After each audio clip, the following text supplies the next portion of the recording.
Okay, from these cards I'm getting relief of anxiety. Okay, I'm getting the energy. Oh my god, look at confirmation.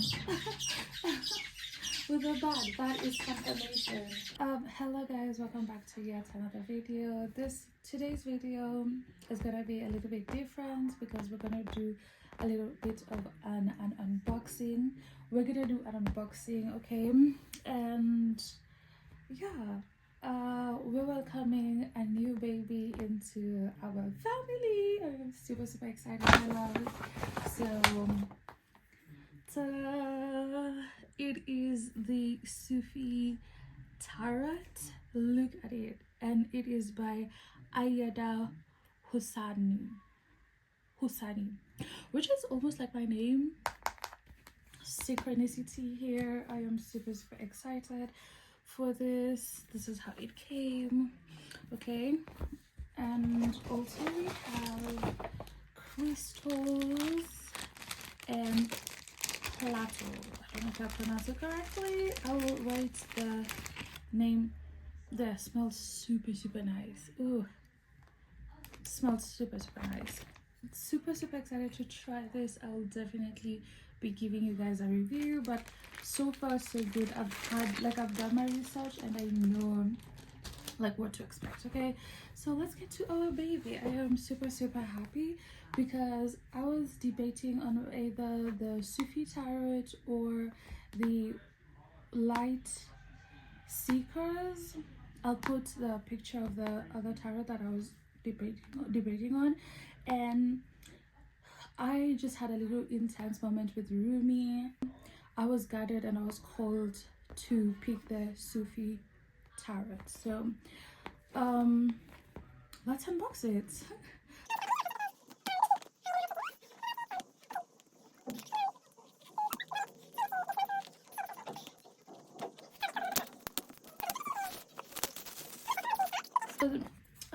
The deck that I've been using is the Rider's deck. Okay, this is the card that I've been using. This is my OG. Love it so very much, but I kind of feel like it's starting to tell me, please upgrade. I was like, please add a new collection. Okay, what is happening? Okay, like my cards are like tired. They're like, please stop it. Oh, super amazing. Like the details. Okay, the details. Okay, so once you open it, there is like a little quote here that says, "Dare you have the courage to be who you really are," by Vilayat Inayat Khan.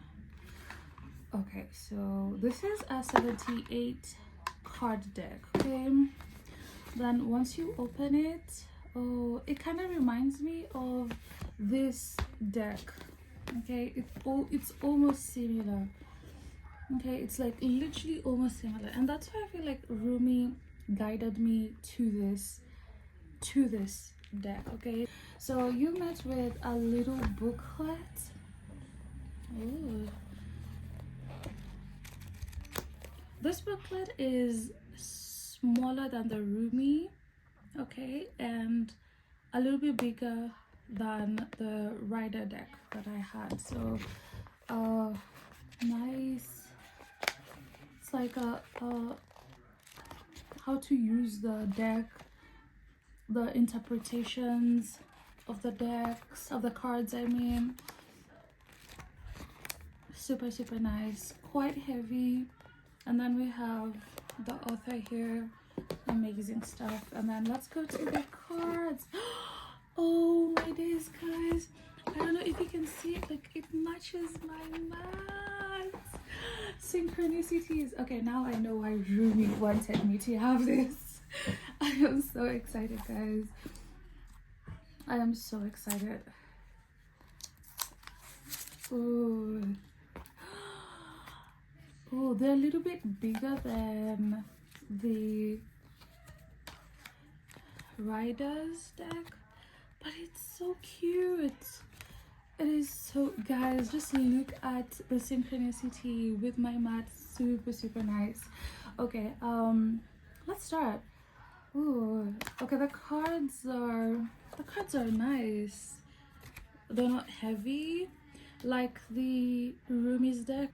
So this is the full card. Can you see? Oh, it's so amazing. And then the first card is the Alchemist, which is the Magician. Nice. And it's just something about seeing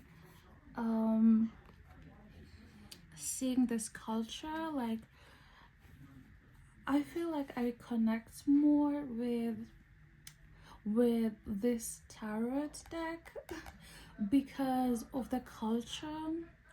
If you don't know, like, I was born from an Islamic household, and then I later on transitioned, so it's really nice to see my culture, like to see the culture. Okay, Sufi is a branch of Islamic, so it's really nice. I feel very nostalgic. I feel very connected in a very like intimate way. You can literally feel the energy of the cards. Okay, look at this, the Temperance. Super nice, and it has like wings here. The energy here is super amazing. Okay, look at the horses and the wind. Okay, Wally. And then we have the Strength card. Okay, it has that positive tonation to compared to the Rider's deck. Okay, let me see.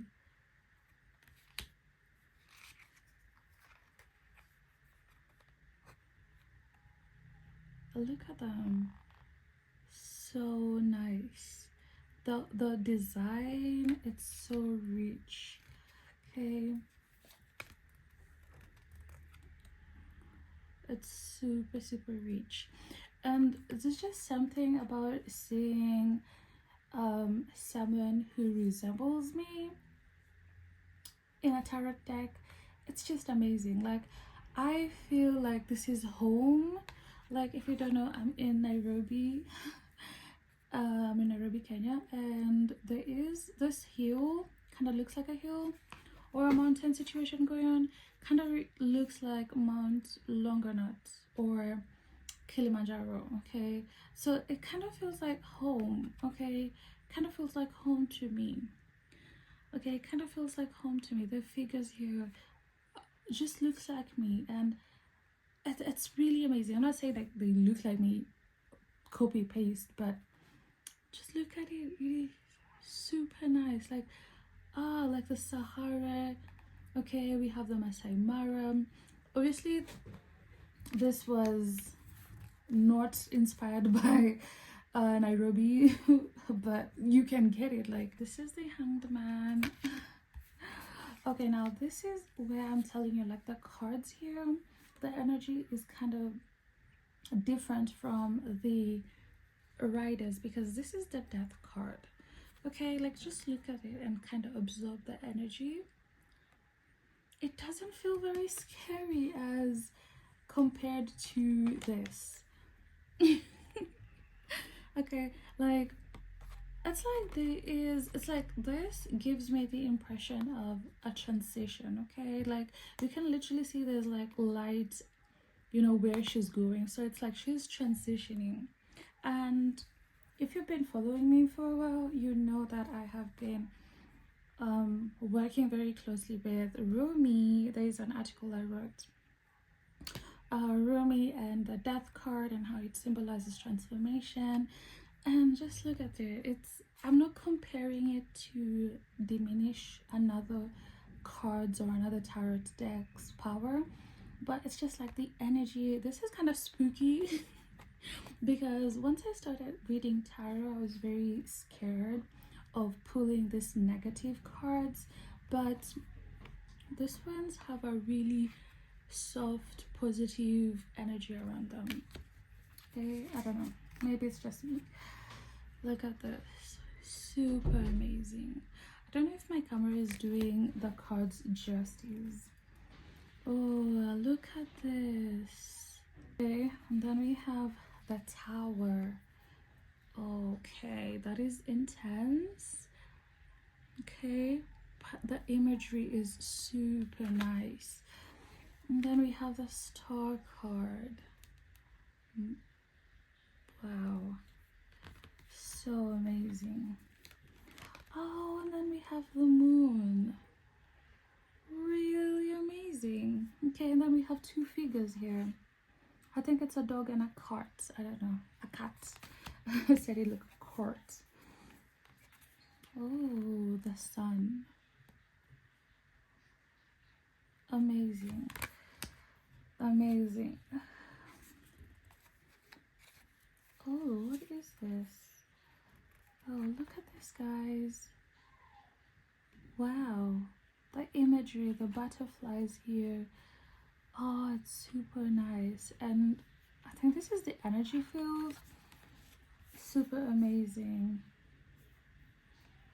The World card. Ooh. Amazing. Very esoteric as well. Very esoteric. Okay. And then we have Ace of Wands. Okay, so here I think they call it staffs. They don't call it wands. They call it staffs. Okay, so this is the Ace of Wands. There's just something about seeing I don't want to make it like racial or anything, but just seeing like a darker skin shade in the tarot cards. Like it kind of feels like home to me. It kind of feels like you know, like wow. I don't know, it just kind of makes me feel very nice. Okay, it kind of makes me feel very homely. Okay, the culture here is stunning, I'm not gonna lie. Oh, look at this. Super amazing. Kind of looks like a Maasai over here. And this is the postal. Obviously, I am interpreting it based on my culture and where I'm from. But this is super amazing. This is Three of Staffs. Okay, so this is Three of Wands. I am super happy. I feel like the universe is blessing me, and I literally feel like Rumi is blessing me with this gift because he guided me to this deck, and I'm super happy to share it with you guys. Okay, you don't know how this means to me, guys. Like the diversity here is the diversity, the culture in it, it's amazing. Okay, Seven of Staffs, Eight of Staffs. Ooh, like literally you can see the swift motion. Like look at the Nine of Wands. Okay, this they call it Nine of Staffs, but in comparison to this, there is a lot of difference in the energy as well. Like the energy of this is kind of like isolated, you know, kind of restricted. I'm getting like in here it's like she's restricted. She's trying to, you know, with the smoke, trying to find her way, you know, maybe release some tension.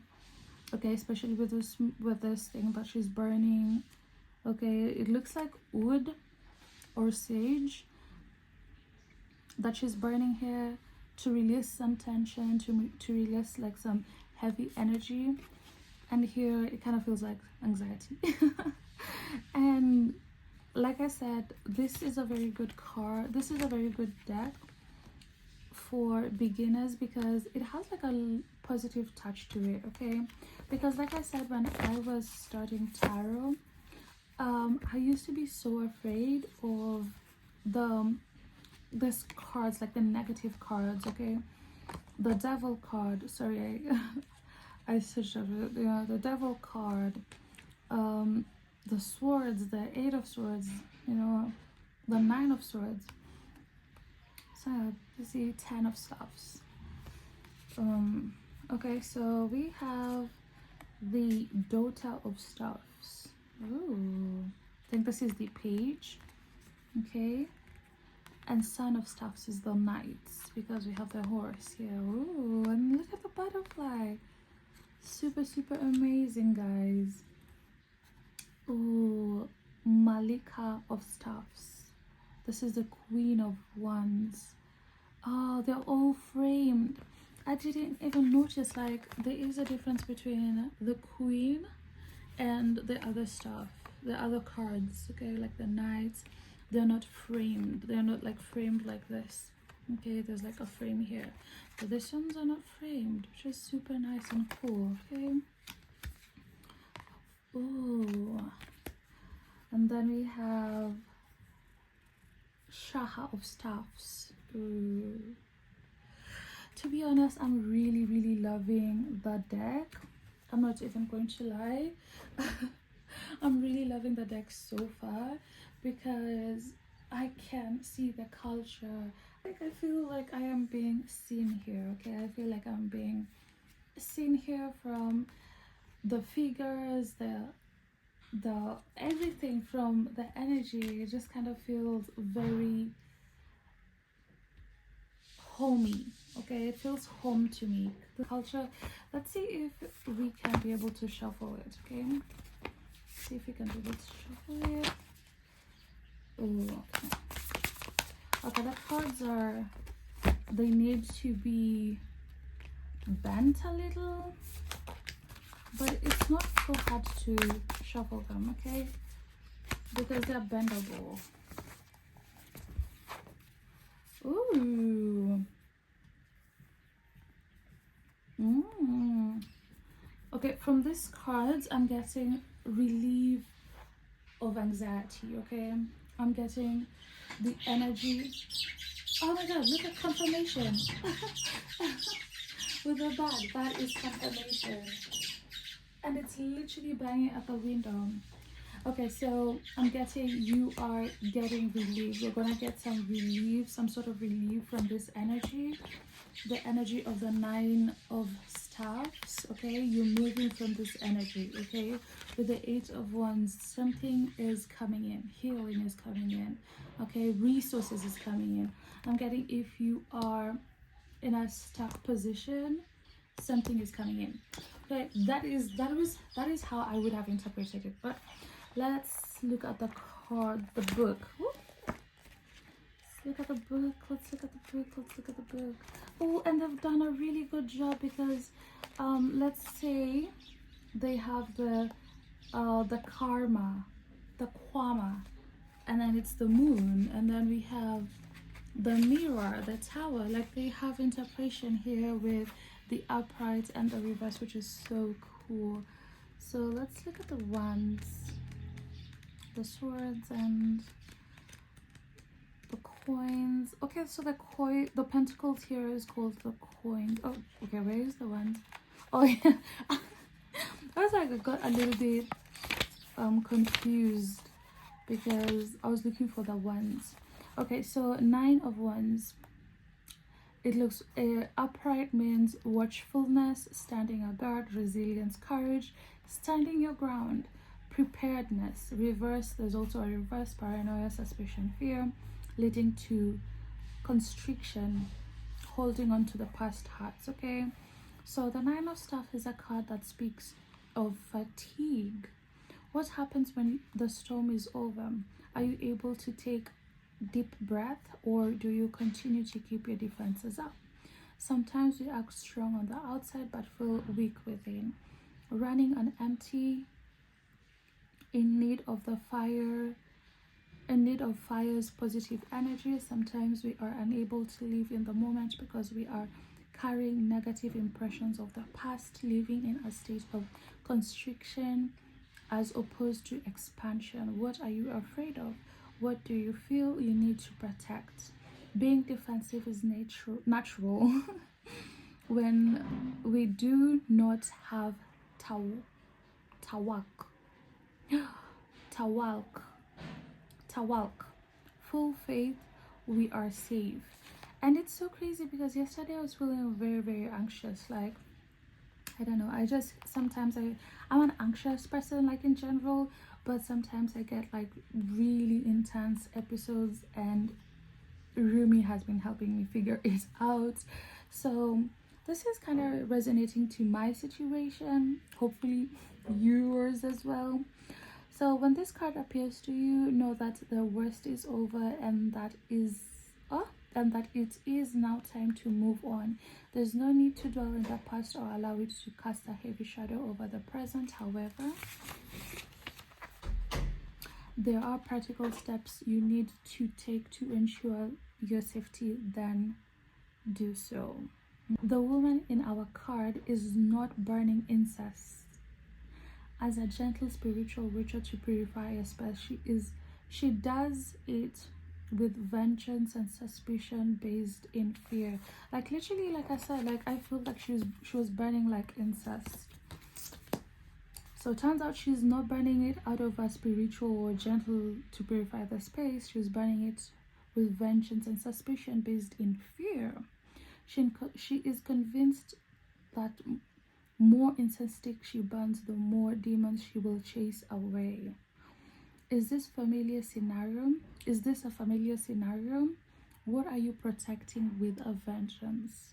And then we have contemplation. What makes you feel safe and what makes you feel unsafe? How do I act when I feel defensive? And then we have affirmations, which is so cute. I am safe and I am protected. Oh, this is super, super nice. Super, super nice. Like literally you can see the movement, you know, the shift from this energy to the Eight of Staffs, which we're gonna look at it right now. I didn't want this video to be so long, but let's finish this real quick. So we have speed, quick developments, travel, speeding through life's lesson and direct messages. Okay, that is the upright. When it's reversed, it's offshooting the goal, being in an unhealthy rhythm, speeding without groundedness. The Eight of Staff comes in all the Eight of Staff comes with a very clear message. Things are happening and they are happening swiftly. The staffs are shooting through the galaxy, carrying with them the fiery energy of comets that soar through the sky at breathtaking speeds. This card for movement, progress, and momentum, and taking stock of the situation. When this card appears for you, know that this is time to act, not cease, and contemplate.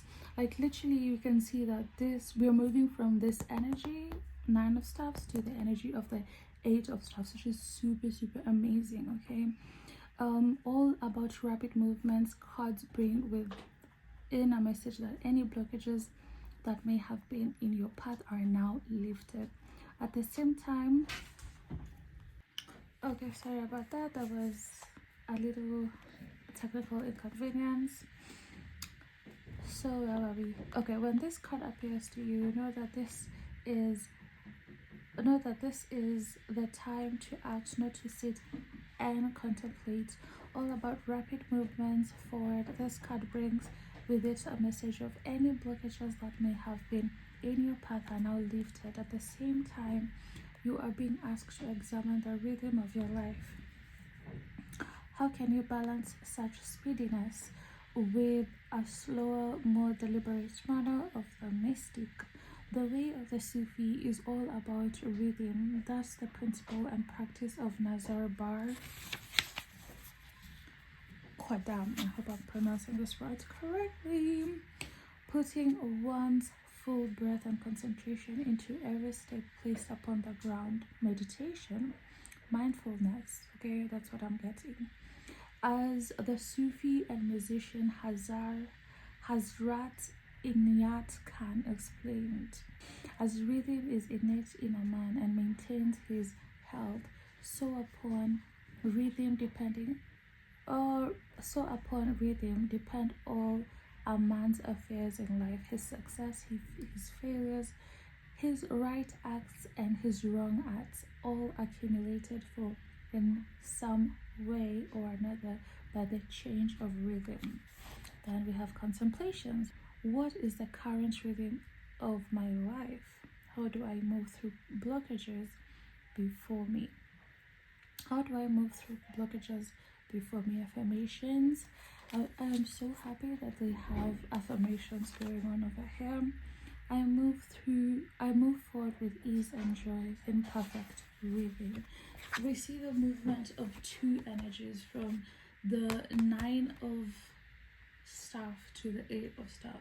So if you feel like you have been blocked, it's okay. If you're having a lot of anxiety, a lot of blockages, emotional blockages, please, this is a confirmation that they are being removed. Okay, so that's it. That is it, guys. I hope you did enjoy this little session. I'm super happy to unbox it, and yeah, hopefully you will book a reading with me for an in-depth session. Thank you so much, guys. See you in the next. I love you tons.